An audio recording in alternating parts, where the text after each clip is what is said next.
¿Qué tal, hermanos? ¿Cómo están? Buenas tardes. Gracias a todos los que se están conectando ya para nuestro estudio que empezamos el día de hoy sobre el libro de los Hechos.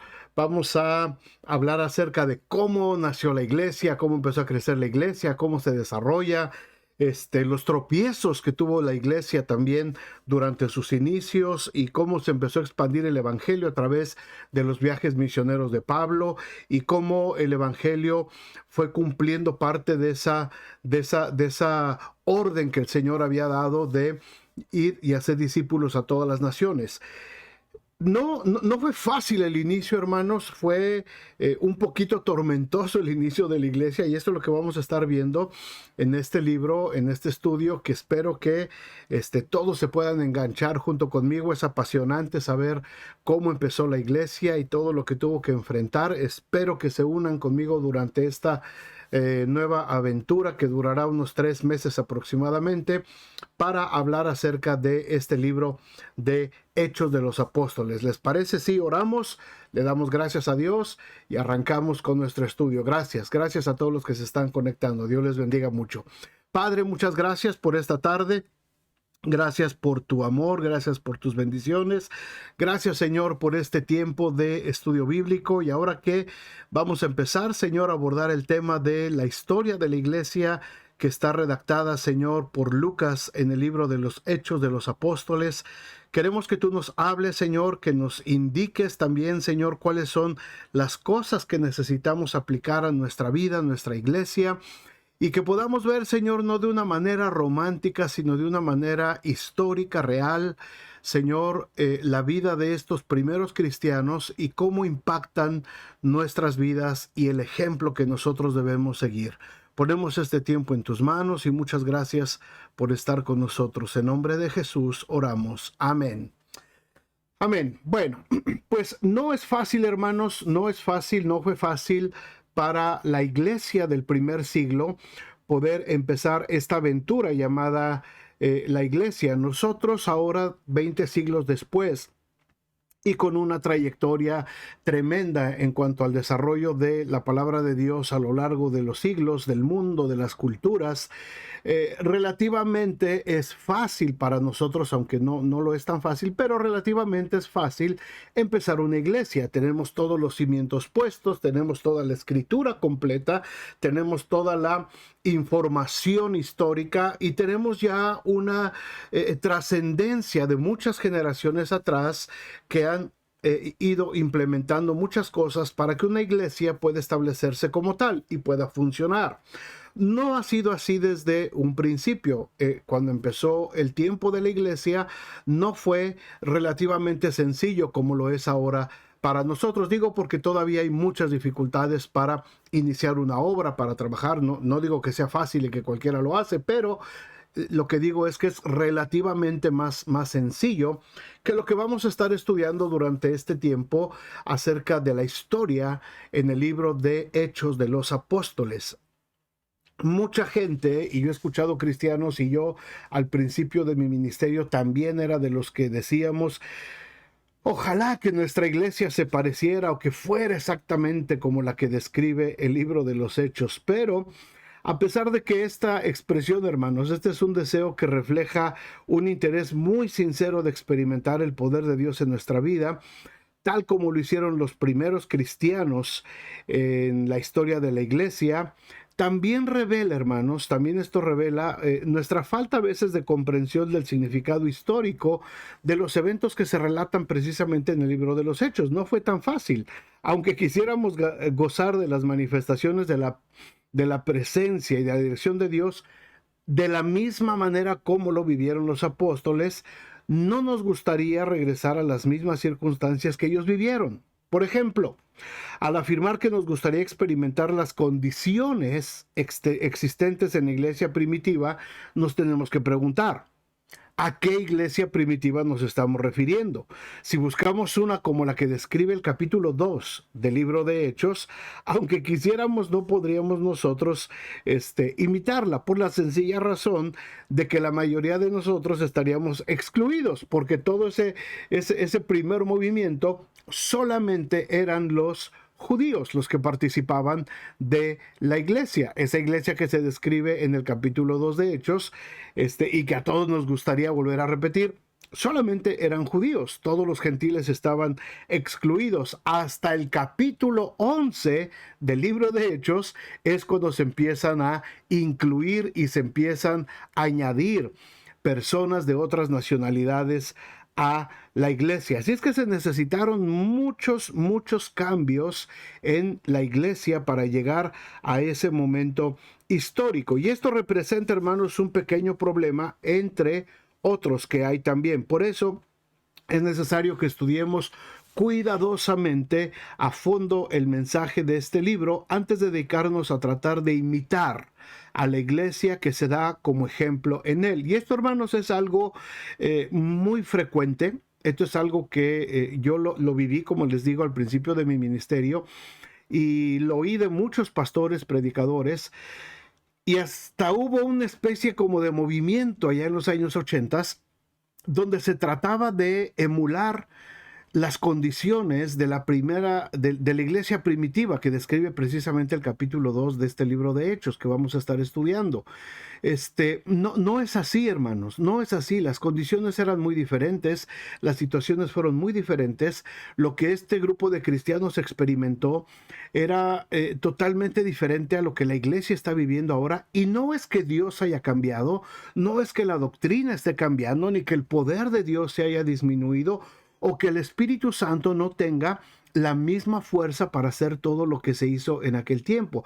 Sencillamente, las generaciones han cambiado, sencillamente los tiempos han cambiado, Dios sigue siendo el mismo, pero nosotros tenemos que enfocarnos en la manera en cómo nuestra generación actual puede recibir el Evangelio y cómo se va a desarrollar. Por supuesto que Dios sigue siendo el mismo y el poder del Espíritu Santo sigue siendo el mismo y Él sigue obrando milagros y prodigios, pero por más que nos esforcemos, no vamos a poder ver una réplica exacta de la iglesia del primer siglo porque las condiciones han cambiado totalmente. Un buen número de los errores doctrinales encontrados en el desarrollo del mensaje del libro de Hechos era para que podamos entender nosotros también correctamente las implicaciones de las enseñanzas que se encuentran en el libro. ¿Por qué?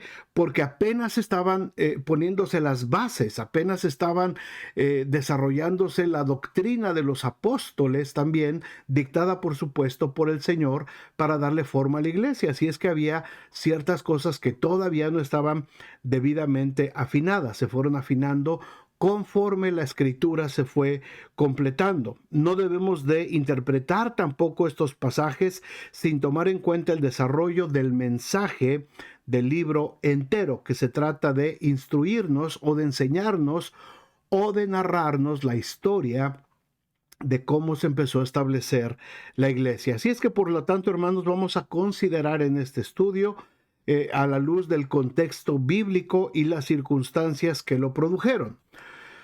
Número uno, primera cosa que debemos saber, quién fue el autor y cuál fue la fecha en que se escribió. Por lo que dice el versículo 1, si me quieren acompañar, vamos ahí a Hechos capítulo 1. Dice el primer versículo: en el primer tratado, oh Teófilo, hablé acerca de todas las cosas que Jesús comenzó a hacer y enseñar. ¿Quién es el que escribe? Es Lucas.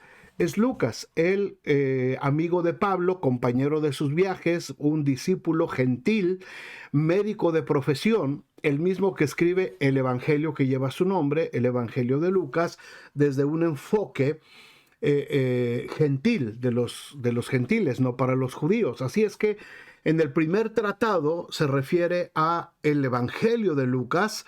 Teófilo era un miembro de la iglesia, probablemente de Éfeso, que era muy amado de Lucas, y a él le dedica este escrito. Él está escribiendo y tratando de poner en orden todos los acontecimientos que se dieron durante el ministerio de Cristo y después en el libro de Hechos durante la historia de la fundación de la iglesia. Así es que el autor es el amado doctor Lucas. ¿En qué año se escribe? Probablemente se sugieren fechas aproximadas entre el año 61 al año 63 del primer siglo. Es cuando se cree que se escribe este libro de los Hechos. Se escribe cuando ya pasó toda la historia. Es decir, hagan de cuenta que yo quiero escribir algo o ustedes quieren escribir algo acerca de su vida en la escuela, ¿verdad? En la escuela que hayan estado. Y ya después de que pasaron ya ahorita a esta edad, ustedes se ponen a escribir. Yo me acuerdo que pasó esto y esto así, y tienen sus apuntes por ahí, sus notas, y compilan toda una historia de lo que pasó. No es algo que está pasando actualmente, no es algo que están viviendo ustedes actualmente, sino es algo que ya pasó, es algo que ya tuvo lugar. Es lo mismo que pasó con el libro de Hechos, porque algunas veces, escuchen bien esto, por favor, hermanos, estos son datos estadísticos, teóricos, no traen quizás ninguna enseñanza bíblica o espiritual, pero sí es importante entender esto. La persecución de Roma, la persecución del emperador romano empezó en el año 64. Así es que a veces cuando leemos el libro de los Hechos y decimos, es que el libro de los Hechos se escribió por el año 63 más o menos, y vemos lo que está viviendo Pablo y todo esto, decimos, es que ya estaba la persecución del Imperio Romano. No, lo que Pablo vivió y los viajes misioneros se dan unos 10 años antes. Cuando Lucas está escribiendo, ya pasaron los viajes misioneros, ya Pablo fue llevado a la cárcel, Pablo probablemente ya está listo para ser decapitado, pero ya pasó todo eso y Lucas está escribiendo apenas el libro. Así es que muchas de esas cosas, por eso a veces dice a algunos predicadores, es que esto pasó cuando Pablo se estaba desatando la persecución de los romanos por Nerón. Todavía no. Faltaban todavía unos 10 años aproximadamente para que eso pasara. Los viajes de Pablo y la extensión del evangelio en ese tiempo no tuvo prácticamente oposición más que de los mismos judíos. Ok, ese es el autor, esa es la fecha. ¿Cuál era la situación histórica? ¿Qué es lo que estaba pasando? Dice aquí el escritor, el hermano Rafael Porter de nuestro estudio bíblico: ningún libro de la Biblia fue escrito de balde, sino con el fin de responder a alguna necesidad específica de quienes lo iban a leer. La mayoría se dedica a desarrollar una idea principal para dar cumplimiento a la necesidad más grande. Al estudiar el trasfondo del libro, queremos descubrir los sucesos contemporáneos en medio de los cuales se dio para poder comprender la situación de los oyentes originales y la idea central de él. Recuerden que Lucas no nos está escribiendo a nosotros 20 siglos después. Lucas le está escribiendo a los primeros cristianos. El propósito era que ellos entendieran y que les ayudara estas narraciones a establecer su nueva fe en Cristo. Así es que recordemos que después de muchos años de aflicción en el Antiguo Testamento, Dios fue levantando líderes para guiarles de nuevo a la tierra prometida. Zacarías fue uno de ellos, el profeta Zacarías. En su profecía, Zacarías trazó los planes para el pueblo de Israel, para su futuro cercano, ¿verdad? Y él, en pocas palabras, predijo 3 pasos principales que Dios seguiría para restablecer a su pueblo. Número 1, les iba a dar regreso del cautiverio y restauración a su tierra. Habla acerca de la venida del Mesías y la bendición divina que iba a tener también para Israel. Así es que, hermanos, aquí al principio de la iglesia, tanto los judíos como los gentiles se presentan de una manera unida. Los obstáculos que presentaba la ley ya habían sido eliminados a través de las cartas de Pablo, a través de la nueva doctrina, se fueron quitando todos esos impedimentos que estaban contemplados en la ley. ¿Cómo se realizó esta transformación? Eso es precisamente lo que el libro de los Hechos nos va a ir contando poco a poquito. Después de la muerte y resurrección de Cristo, hermanos, la iglesia empezó a crecer. El grupo de cristianos, de creyentes, se fue expandiendo. Sin embargo, el Señor no había venido aún como se los había prometido a los apóstoles. Así es que cuando los apóstoles empiezan ya a morir, a desaparecer de la faz de la tierra, es por eso que Lucas quería dejar a las generaciones futuras un testimonio fiel de cómo se inició el desarrollo de la iglesia.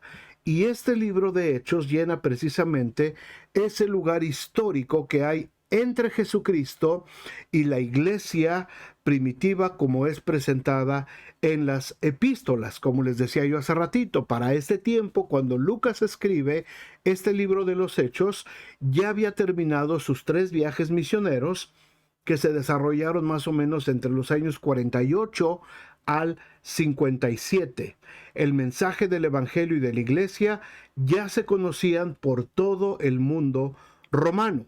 Quienes habían confiado en Cristo estaban sufriendo persecución por causa de su fe, tanto de parte de los judíos, y estaba iniciando ya la persecución también por parte de los romanos. Así es que estos creyentes perseguidos, hermanos, tenían que entender la base de su fe para mantenerse firmes. Lucas, al escribir el libro de los Hechos, él quería fortalecer esa fe. Ese es el propósito del libro de los Hechos, fortalecer la fe de los primeros cristianos, relatando los principales eventos que dieron origen a la iglesia. Así es que podemos decir, hermanos, que el propósito expresado por Lucas en su Evangelio y en el libro de los Hechos, en sus 2 tratados, ¿verdad?, era el de confirmar lo que tanto Teófilo como los otros lectores ya habían aprendido. En ambos libros escribió un recuerdo y un recuento histórico ordenado para documentar lo que habían oído. Si ustedes ven el libro de Lucas, precisamente empieza así. Déjenme ponérselo aquí rapidito. Lucas capítulo 1. Dice, fíjense cómo empieza el versículo 1. Es Lucas escribiendo, dice, puesto que ya muchos han tratado de poner en orden la historia de las cosas que entre nosotras han sido ciertísimas, tal como nos las enseñaron los que desde el principio lo vieron con sus ojos y fueron ministros de la palabra, me ha parecido también a mí, después de haber investigado con diligencia todas las cosas desde su origen, escribírtelas por orden, oh excelentísimo Teófilo. Ahí está la dedicatoria en Lucas a este cristiano llamado Teófilo. ¿Para qué? Para que conozcas bien la verdad de las cosas en las cuales has sido ya instruido. Es decir, Teófilo ya era un discípulo. Teófilo ya era parte del grupo de la iglesia. Y cuando escribe Lucas en el libro de los Hechos, empieza diciendo precisamente esto. En el primer tratado, o Teófilo, hablé acerca de todas las cosas que Jesús comenzó a hacer y enseñar, es decir, en el Evangelio de Lucas, hasta el día que fue recibido arriba después de haber dado mandamientos por el Espíritu Santo a los apóstoles a quien había escogido, a quienes también después de haber padecido, se presentó vivo con muchas pruebas indubitables, apareciéndoseles durante 40 días y hablándoles acerca del reino de Dios. Nuevamente, propósito del libro de Lucas: confirmar a los cristianos, confirmar a la iglesia y dejar un testimonio de las cosas que sucedieron para las generaciones siguientes. Cuando relata los sucesos que rodearon el nacimiento, el ministerio, el rechazo, la muerte y la resurrección de Cristo, Lucas trató de demostrar por qué era necesario formar un nuevo pueblo de Dios. Los dirigentes de Israel no habían querido escuchar las buenas nuevas, sino que ellos optaron por proteger sus propios intereses. Por lo tanto, Dios empezó a formar su iglesia con la gente despreciada de la sociedad que estaba dispuesta a seguirle. ¿Quiénes son los que formaron el primer grupo de cristianos judíos? Eran los rechazados de las sinagogas, los despreciados de Israel, la gente sencilla que había creído y que estaban dispuestos inclusive a vivir la persecución. Es la gente con la que se empezó la iglesia. Continuando la narración donde terminó su evangelio y bajo las mismas circunstancias, escribió los hechos para relatar cómo es que el Señor llevaría a cabo sus designios. Así es que Lucas, ¿por qué lo hizo el Señor? Hechos, ¿cómo lo iba a hacer? ¿Cómo fue que lo hizo? Así es que este libro de Hechos, hermanos, nos presenta este relato de cómo el Señor Jesús consolidó lo que se había hablado ya en los evangelios. Vamos a ver entonces el primer tema, hermanos. Vamos a hablar acerca de la promesa del Padre que está precisamente en estos primeros versículos, en el capítulo 1. Dice, lo primero, lo que acabamos de leer, es la promesa del Padre. Vamos a verlo nuevamente. En el primer tratado, Teófilo habla acerca de todas las cosas que Jesús comenzó a hacer y a enseñar hasta el día que fue recibido arriba, después de haber dado mandamientos por el Espíritu Santo a los apóstoles que había escogido, a quienes también, después de haber padecido, se presentó vivo con muchas pruebas indubitables, apareciéndoseles durante 40 días y hablándoles acerca del reino de Dios. Les hace un repaso de cómo termina el Evangelio de Lucas. Este relato empieza donde precisamente termina Lucas. En la introducción, Lucas relaciona este segundo libro con el primer escrito a Teófilo. El Evangelio había descrito lo que Jesús empezó a hacer y a enseñar. Hechos revela las cosas que Cristo siguió haciendo a través de su iglesia. Después de su muerte, después de su resurrección, Jesucristo permaneció en la tierra con sus apóstoles todavía por 40 días, dice aquí este versículo. 40 días estuvo con ellos. Durante ese tiempo confirmó la fe de sus seguidores con muchas evidencias, dice aquí pruebas indubitables, es decir, que no tenían lugar a dudas, para convencerlos de la realidad de su poder y sobre todo, hermanos, de su resurrección. Esto es crucial en la narración del Evangelio, crucial en nuestra predicación. Si el Señor no hubiera resucitado, vana sería nuestra fe. Al final de ese tiempo les dio instrucciones para seguir su ministerio y les prometió la provisión de Dios para realizarlo.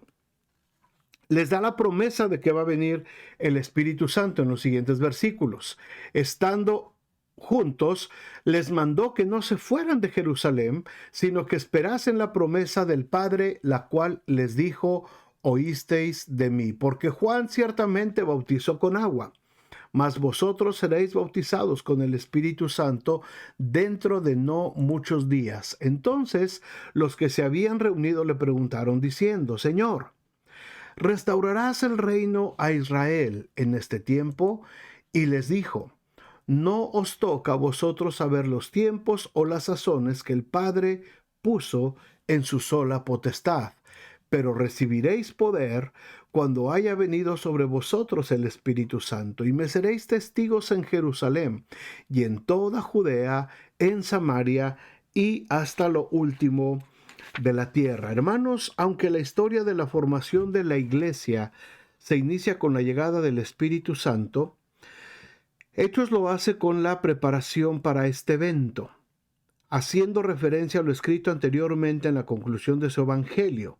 Según el evangelio, Jesús indicó que serían testigos de lo que habían visto. Esta tarea se realizaría cuando enviara lo que su Padre les había prometido. Para que se cumpliera la promesa, ellos tendrían que esperar en Jerusalén hasta recibir el poder que les sería enviado del cielo. Hermanos, aquí hay un punto muy interesante que debemos de resaltar. Este versículo 7, donde dice: no os toca a vosotros saber los tiempos o las sazones que el Padre puso en su sola potestad. ¿Por qué viene esta respuesta de parte de Jesús? Bueno, viene como respuesta a la pregunta que le hicieron sus discípulos. Recordemos, los discípulos son judíos, ¿verdad? Pertenecen a la nación de Israel. Ellos, los que se habían reunido, le dijeron: Señor, ¿restaurarás el reino a Israel en este tiempo? Esta pregunta, hermanos, esta pregunta a lo largo de 20 siglos ha sido un constante distractor para la iglesia. Los últimos años, sobre todo a partir de los años 80 para acá, esta ha sido una situación muy repetitiva, muy repetitiva. Corrientes doctrinales dentro de las iglesias hablando sobre esto, y todo el mundo apostando a la restauración del reino de Israel. Y que si ya se va a construir el templo, y que si ya se pelearon los palestinos con los israelitas, y que si ya Estados Unidos declaró otra vez a Jerusalén como capital, y que si Estados Unidos está apoyando ahora a Israel para que se pelee contra no sé quién, y que si Israel ahora ya juntó no sé cuántos misiles. Y cada vez que hay un movimiento político social en Israel, inmediatamente muchas olas y muchas corrientes cristianas empiezan a querer otra vez estorbar con esta pregunta. Ya se va a restaurar entonces el tiempo de Israel, y estamos viendo los tiempos de la restauración de Israel, y ya está a punto de sonar las trompetas, y ya está a punto de que se levante, y que ya está escondido por ahí un pedazo de templo, y que ya van a levantar el otro, y que ya, hermanos, Jesús fue muy claro en esto. Los judíos querían esa restauración, porque para ellos era una confirmación de muchas señales y profecías antiguas que se habían hecho sobre Israel. Pero ellos no se estaban dando cuenta, les estaba ganando el nacionalismo, no se habían dado cuenta que todas esas profecías ya se habían cumplido en Jesucristo. El propósito de la profecía es Jesucristo. El propósito de la profecía es la salvación. Las profecías apuntan a Cristo. Las profecías apuntan a la obra redentora de Cristo. No apuntan a la historia de Israel. Apuntan a Cristo. El propósito de la escritura es Cristo. El propósito de la profecía es Cristo. El cumplimiento de la profecía es Cristo. No Israel. ¿Israel tendrá un tiempo de restauración? Sí, pero no nos toca a nosotros. No le toca a la iglesia. Jesús fue muy enfático. Iglesia, ustedes no se preocupen por esto. No les toca a ustedes saber los tiempos o las temporadas que el Padre puso en su sola potestad. No nos toca como iglesia andar investigando, andar indagando, haciendo nuestras investigaciones, que si ya se levantó, que si el rabí, que si el presidente, que si este presidente así, que si allá, que si los aliados, que si...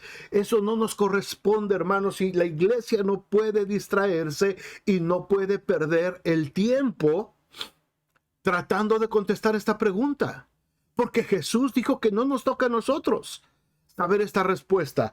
¿Qué es lo que nos toca a nosotros? Recibir poder. Una vez que el Espíritu Santo vino sobre nosotros, que vino sobre la iglesia, recibir el poder, ser testigos de Dios. ¿Dónde? En Jerusalén, en Judea, en Samaria y hasta lo último de la tierra. Hermano, ¿tú vives en Jerusalén? Sé testigo del Señor en Jerusalén. ¿Vives en la región de Judea? Entonces tienes que ser testigo en la región de Judea. ¿Vives en la región de Samaria? Sé testigo del Señor en la región de Samaria.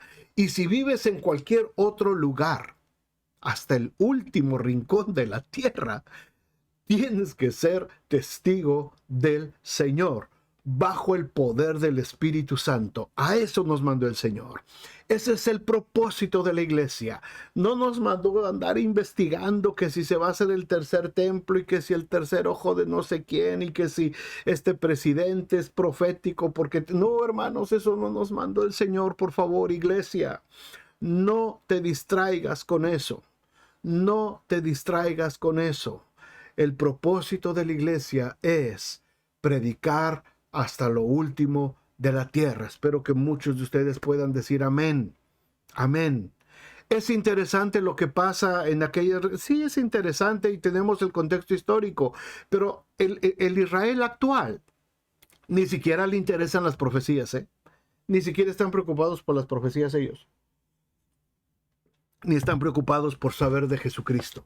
Ellos lo único que quieren es nuevamente el poder militar y político para enseñorearse de las naciones. Así es que, hermanos, la iglesia fue establecida bajo este fundamento. Primero, bautismo por el Espíritu Santo, la llenura del Espíritu Santo. De esa manera llegamos a ser miembros del cuerpo de Cristo. Tenemos una función en el cuerpo, tenemos dones que tienen que ser puestos a disposición de la iglesia, y entonces viene la manifestación del poder de Dios a cada uno de nosotros. Los apóstoles sabían que la llegada del Espíritu Santo había sido prometida. El Señor se los había prometido muchas veces. Tenía que cumplirse antes del establecimiento del reino. Por eso, al escuchar esta promesa, la pregunta lógica surgió: ¿de qué reino estás hablando, Señor? ¿De qué reino? Por eso es que el Señor les dice: de Israel no se preocupen, preocúpense por el reino que va a ser establecido aquí, el reino celestial. Ese es el reino que debemos de seguir buscando. Y entonces, después de que el Señor establece esta verdad, viene el rapto, ¿verdad? Esta es una especie de, ¿cómo podríamos decir? Como de preview, si me permiten la palabra, el anglicismo, como un antecedente histórico de lo que nosotros vamos a vivir.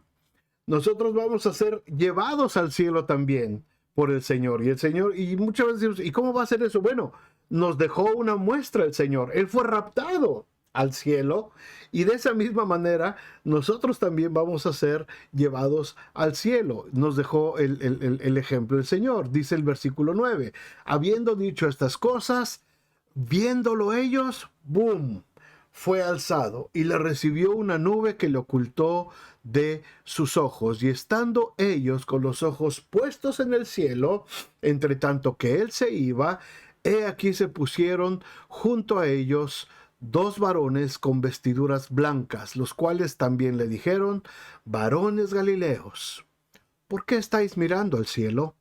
Este mismo Jesús que ha sido tomado de vosotros al cielo, así vendrá como le habéis visto ir al cielo. Déjenme decirles algo interesante aquí, hermanos. Esto lo compartí en alguna serie de Navidad, me parece, o de Semana Santa. Es muy curioso, es muy interesante ver aquí esta escena, cómo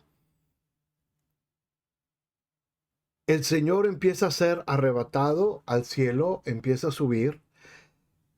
Los discípulos, su mirada inmediatamente acompañando al Señor hacia arriba, hasta que lo pierden de vista, lo dejan de ver.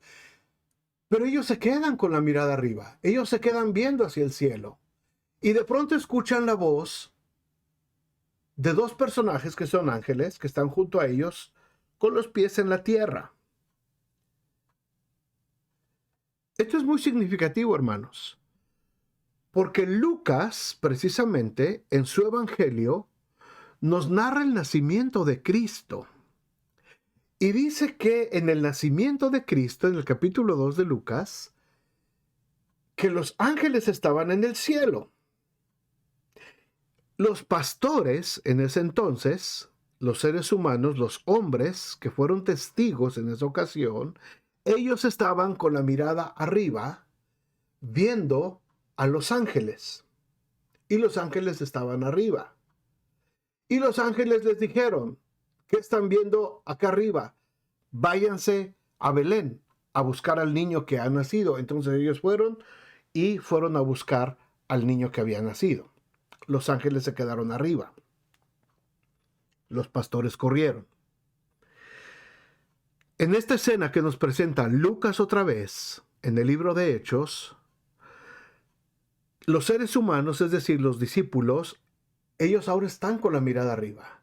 Jesús ya no está en Belén. Jesús acaba de ir al cielo otra vez. Acaba de regresar de donde vino la primera vez. ¡Pum! Se va al cielo y ellos están arriba. Pero ahora los ángeles resulta que están aquí junto a ellos. Los ángeles ya no están en el cielo. anunciando algo, los ángeles están junto a ellos diciéndoles las instrucciones. Hey, ¿qué están viendo arriba al cielo? No se preocupen. Así como lo vieron ir al cielo, un día Él va a volver de la misma manera. Pero por lo pronto, nosotros estamos aquí. A partir de ahí, hermanos, y lo vemos a lo largo de la historia de Hechos, los ángeles empezaron a tomar parte activa en el desarrollo de la iglesia. Los ángeles no pueden predicar, porque nadie puede predicar de algo que no ha experimentado. Y los ángeles, por ser seres angelicales perfectos, ellos no tienen la experiencia de la salvación como nosotros. Ellos no son redimidos por la sangre de Cristo, ellos no lo necesitaron. Nosotros sí. Ellos no tuvieron que experimentar las pruebas y dificultades de la iglesia, nosotros sí. Pero ellos, como parte del ministerio de Cristo, fueron enviados también para ayudarnos. No dice la Biblia que nos comuniquemos con ellos, no dice que hablemos con ellos, ni mucho menos que les rindamos culto a ellos. Pero sí sabemos que el Señor ha enviado a sus ángeles y los ha hecho como a sus ministros llama de fuego, dice Hebreos, para que estén también a favor de los que han de heredar la salvación. Hermanos, los ángeles siguen tomando parte activa en el desarrollo de la iglesia. No los vemos. Y muchísimas cosas que han pasado, muchísimas cosas que ha pasado la iglesia a lo largo de los años, sin duda, yo no tengo ninguna duda. Ha habido una intervención muchas veces de parte de ángeles del Señor sirviendo a la iglesia. Aquí están los varones, aquí están parados en la tierra, ya no están en el cielo los ángeles, como la primera vez en Lucas capítulo 2. Ahora están aquí junto a los discípulos listos para ayudarles a llevar a cabo su obra. Esto a mí me emociona mucho, hermanos. A mí me gusta mucho pensar eso y le doy gracias a Dios por esa situación. ¿Qué pasó después? Bueno, se dedican a la oración. Una parte muy importante de las instrucciones que Jesús dejó a los discípulos fue precisamente la oración. Mientras esperaban la llegada del Espíritu Santo, debían quedarse juntos en Jerusalén y dedicarse a la oración. Dice versículo 12. Entonces volvieron a Jerusalén desde el monte que se llama del Olivar, el cual está cerca de Jerusalén, camino de un día de reposo. Y entrados subieron al aposento alto donde moraban Pedro y Jacobo, Juan, Andrés, Felipe, Tomás, Bartolomé, Mateo, Jacobo, hijo de Alfeo, Simón el celote y Judas, hermano de Jacobo. Es decir, los 11 discípulos que quedaban, ahí estaban juntos, todos reunidos. Y fíjense lo bonito del versículo 14. Todos estos perseveraban, ¿cómo? Unánimes, en oración y ruego. Unánimes en oración y ruego, con las mujeres y con María, la madre de Jesús, y con sus hermanos. La descripción, hermanos, de cómo lo hacían demuestra dos características muy importantes de la oración eficaz. Pedían con persistencia y unánimemente. Todos de acuerdo insistían en pedir que se hiciera la voluntad del Señor. A través de esta práctica, Dios ejecutó su plan. ¿Qué cosa es lo que pedían, hermanos? Que se hiciera la voluntad del Señor. ¿Qué cosa es lo que esperaban con todos sus ruegos? Que se cumpliera la promesa que el Señor les había hecho. Hermanos, esto es algo muy, muy, muy importante. Yo hablaba estos días con una hermana en la iglesia y me decía, es que algunas hermanas, algunos hermanos no quieren participar de la oración porque hemos dejado de estar pidiendo por sus necesidades. Hermanos, déjenme decirles esto, por favor, con mucho amor, con mucho respeto, y espero que todos lo puedan entender con la intención con que se lo estoy diciendo. En la iglesia tradicional, Nos acostumbraron a las mandas, a los ruegos, a las oraciones, a los rosarios y todo esto para satisfacer o cumplir las necesidades que teníamos, de enfermos, de provisión, de lo que fuera, necesidades. Muchas iglesias, muchos cristianos siguen viendo la oración como ese mismo recurso. Solamente pedir y pedir y pedir y pedir y Señor, te pido, te pido, te pido y te pido y compadécete y dame, es que me siento y mi hijo, mi hija, mi esposo, mi esposa, mi trabajo, mi esto, mi el otro, mi carro se descompuso. Y hermanos, a veces la oración se convierte en un rosario de peticiones y peticiones y peticiones. Y todo tiene que ver con nosotros mismos. Todo tiene que ver con lo que yo necesito, cómo me siento, lo que quiero lograr, lo que necesito. Hermanos, la oración se tiene que concentrar primero en estas dos cosas. Tenemos que pedir que se haga la voluntad del Señor en nuestras vidas, en la iglesia. Número 2, que el Señor nos permita ver y que se extienda su promesa, la promesa de la llenura del Espíritu Santo, la promesa de su presencia, la promesa de su poder.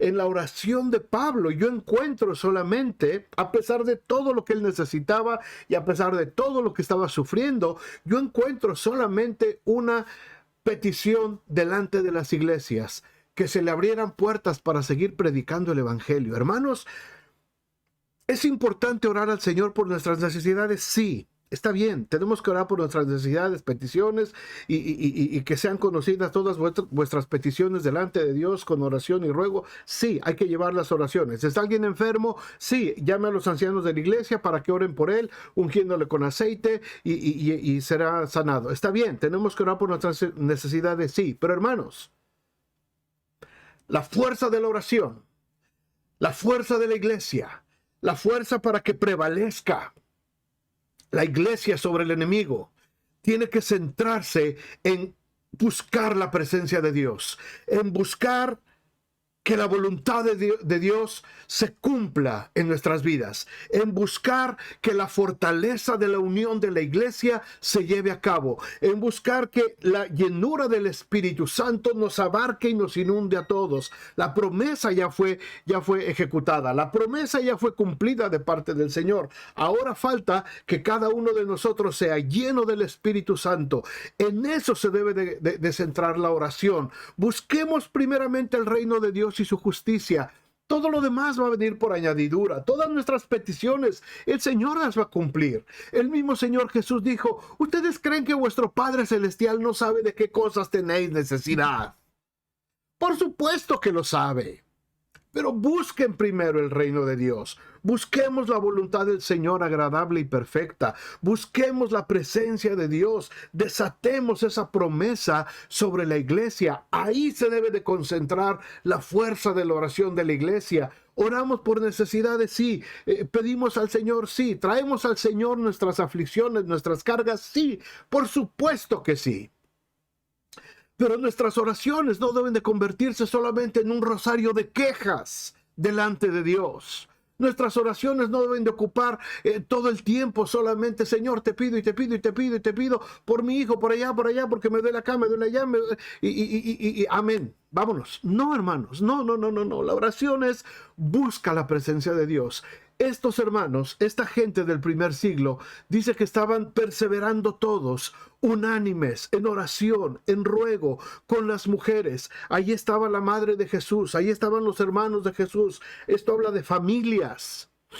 Estaba la familia completa, estaban todos ahí perseverando unánimes en oración y ruego. No estaban orando solamente por sus necesidades inmediatas, estaban orando para que la voluntad del Señor se cumpliera, para que la promesa del Espíritu Santo viniera sobre ellos. Espero, hermanos, que podamos entender este punto tan importante. La presencia de Dios es lo primero que tenemos que buscar. Sí, pero es que yo tengo una necesidad. Sí, está bien la necesidad. Dios la va a suplir.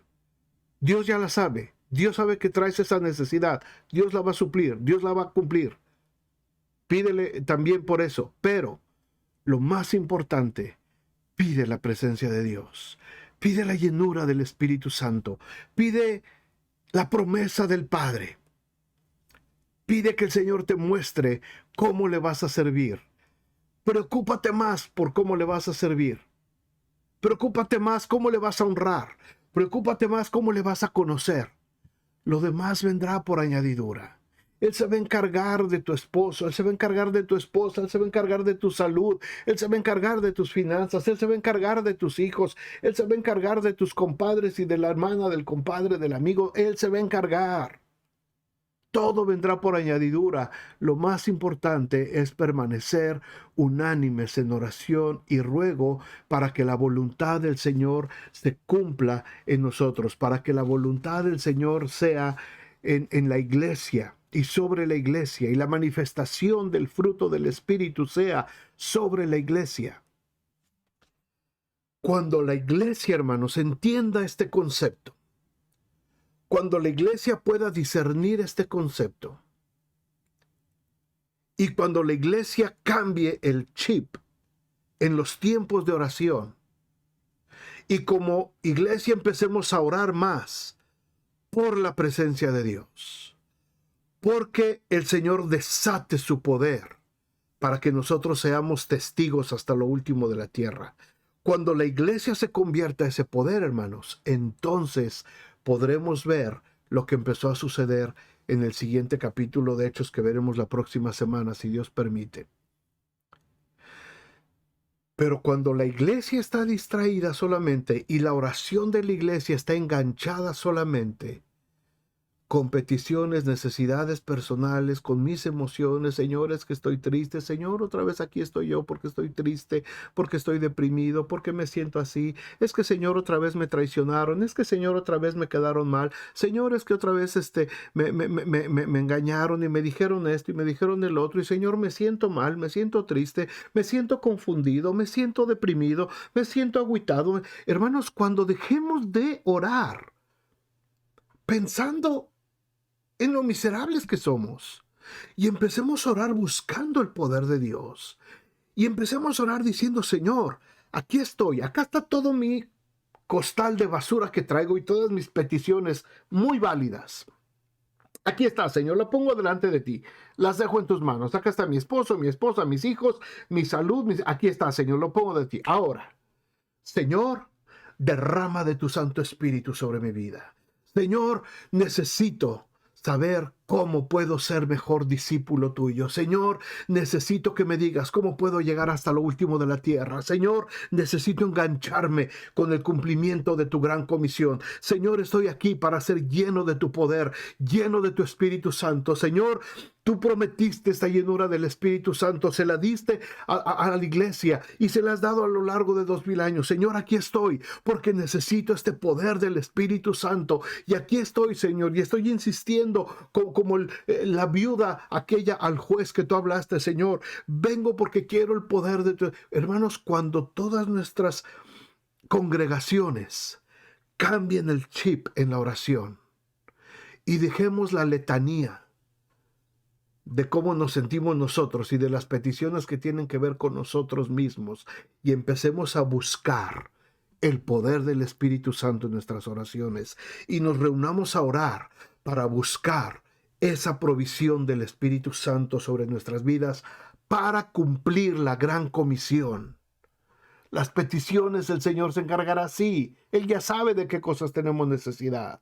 Él ya sabe que nos defraudaron, Él ya sabe que nos engañaron, Él ya sabe que estamos enfermos, ya sabe que nos duele el pie, ya sabe que nos duele aquí atrásito y que tenemos otro dolorcito por acá. Ya lo sabe. Señor, acá están mis dolores, acá está. Mi familia, acá está. Ahora, Señor, hablemos de otra cosa. Necesito tu poder. Necesito tu poder, porque quiero ser testigo hasta lo último de la tierra. Te necesito, Señor, porque quiero ser ejemplo, quiero ser testigo, quiero ser, Señor, un instrumento en tus manos. Esa tiene que ser la oración de la iglesia. Esa tiene que ser nuestra oración, hermanos, todo el tiempo. Buscar el poder del Espíritu Santo para poder ser los testigos que Él quiere hasta lo último de la tierra. Termina el capítulo, 1 del libro de los Hechos. En aquellos días Pedro se levantó en medio de los hermanos y los reunidos eran como 120 en número los que estaban ahí. Fíjense qué bonito, una reunión de oración de esta calidad con 120 personas. ¡Wow!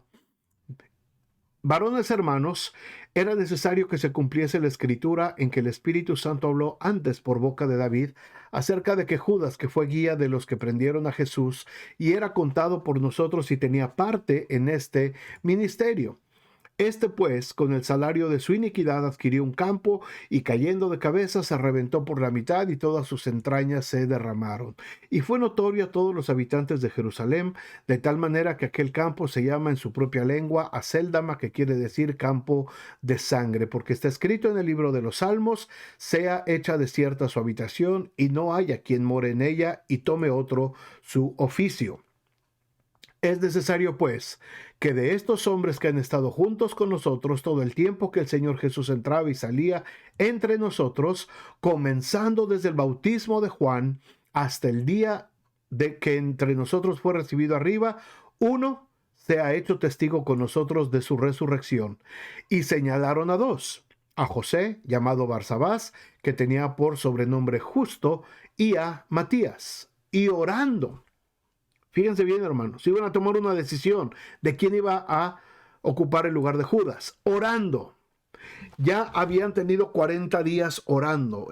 Para esto es la oración. Estaban orando. Señor, tú conoces los corazones de todos. Muestra cuál de estos dos has escogido para que tome la parte de este ministerio apostolado de que cayó Judas por transgresión para irse a su propio lugar. Y les echaron suertes, y la suerte cayó sobre Matías, y fue contado con los 11 apóstoles. ¿Por qué era importante que se supiera a Judas? ¿Por qué era importante que alguien ocupara su lugar? Mientras oraban acerca del plan de Dios para su futuro ministerio, Pedro propuso que se nombraran un sustituto para tomar el lugar de Judas.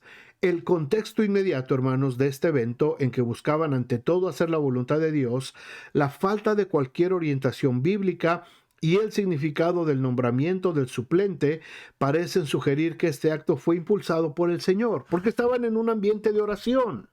Estaban orando. Por eso oramos, por eso nos reunimos a orar, no para que el Señor resuelva los problemas en los que ya nos metimos.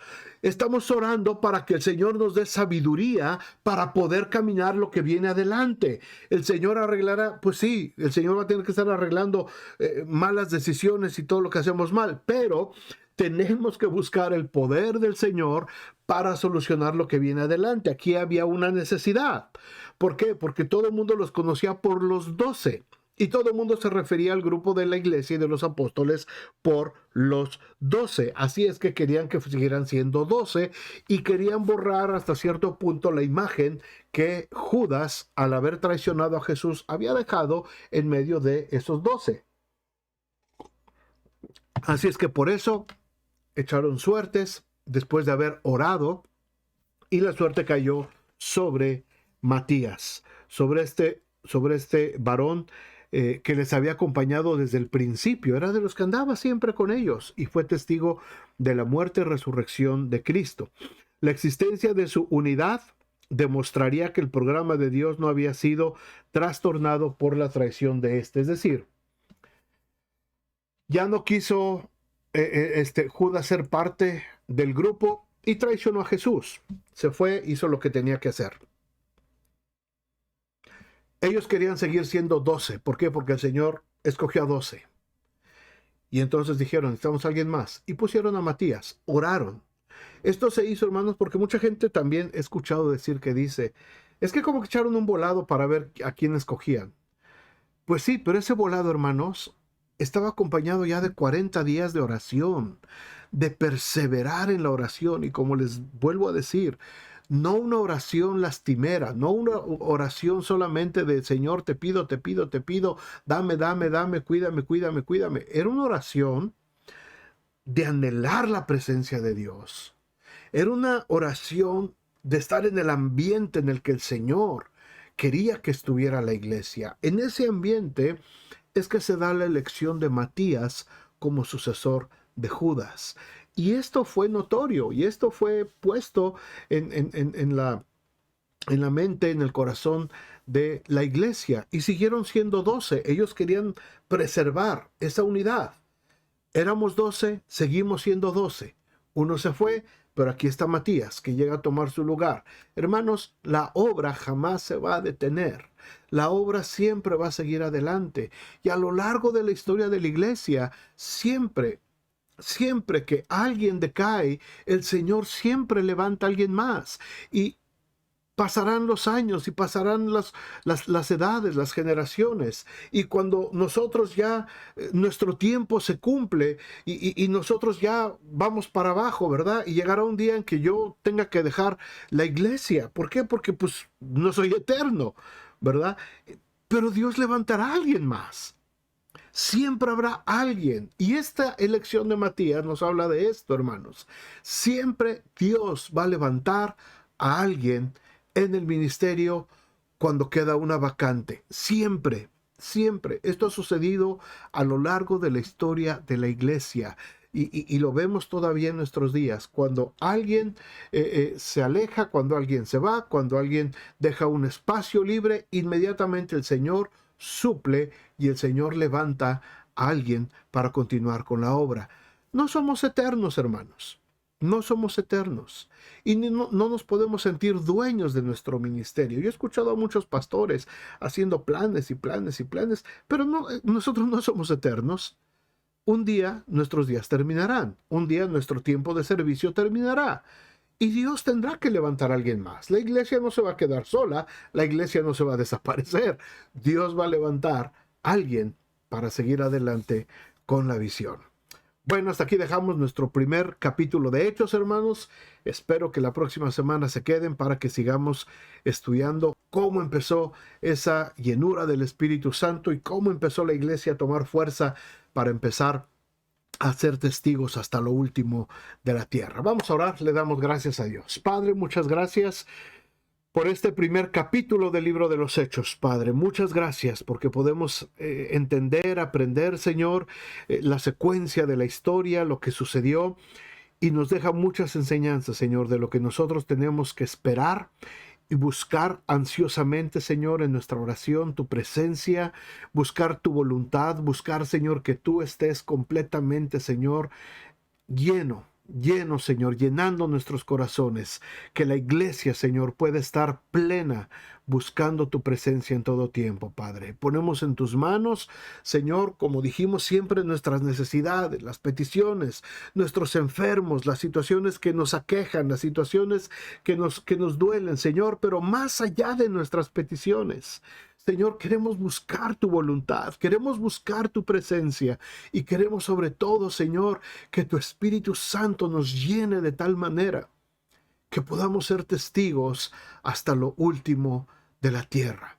Gracias, Señor, por este primer capítulo del libro de los Hechos. Sé con nosotros y danos de tu paz y tu bendición. En el nombre de Jesús. Amén y amén. Pues muchas gracias, hermanos. Gracias por haber estado con nosotros esta noche y espero que en el nombre del Señor la próxima semana podamos volver a vernos y sigamos estudiando el capítulo 2 del libro de los Hechos. Léanlo, por favor. Lean el capítulo 2 del libro de los Hechos y la próxima semana, con el favor de Dios, lo estaremos estudiando. Que Dios les bendiga y que tengan buena noche, hermanos.